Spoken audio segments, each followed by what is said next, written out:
বাংলাদেশের চলমান গণতান্ত্রিক রূপান্তর ও সংস্কার উদ্যোগের প্রতি পূর্ণ সমর্থন ও সংহতি প্রকাশ করেছেন জাতিসংঘ মহাসচিব অ্যান্তোনিও গুতেরেস।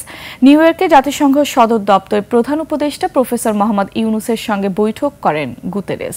এদিন জাতিসংঘের একাধিক সহযোগী সংস্থা প্রধানের সাথে রোহিঙ্গা সংকট সহ বিভিন্ন ইস্যুতে একের পর এক বৈঠক করেছেন প্রধান উপদেষ্টা। আরও জানাচ্ছেন মেহেদী হাসান। উচ্চ পর্যায়ের একটি প্রতিনিধি দল নিয়ে সোমবার জাতিসংঘ মহাসচিবের সঙ্গে সাক্ষাৎ করেন ডক্টর মোহাম্মদ ইউনুস।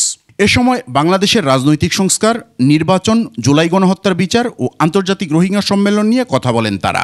মহাসচিব গুতেরেস বাংলাদেশের গণতান্ত্রিক রূপান্তর ও সংস্কার কর্মসূচির প্রতি জাতিসংঘের দৃঢ় সমর্থন পুনর্ব্যক্ত করেন।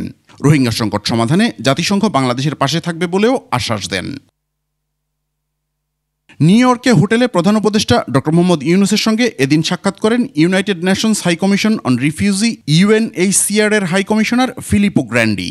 তাদের বৈঠকেও গুরুত্ব পায় রোহিঙ্গা সংকট ও এ সংক্রান্ত মঙ্গলবারের সম্মেলনের বিষয়টি। এরপর জাতিসংঘের আন্ডার সেক্রেটারি জেনারেল রাবাব ফাতিমার সঙ্গে বৈঠক হয় প্রধান উপদেষ্টার।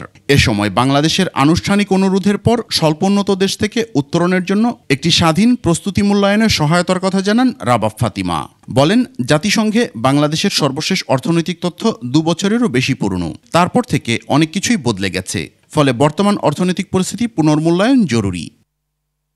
পরের বৈঠকটি হয় ইউনিসেফের নির্বাহী পরিচালক ক্যাথরিন রাসেলের সাথে।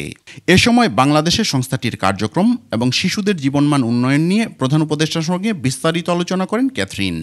এরপর মিয়ানমার বিষয়ে জাতিসংঘ মহাসচিবের বিশেষ দূত জুলি বিশপ বৈঠক করেন প্রধান উপদেষ্টার সঙ্গে।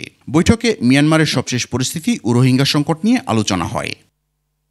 মেহেদী হাসান, 21 টেলিভিশন, ঢাকা।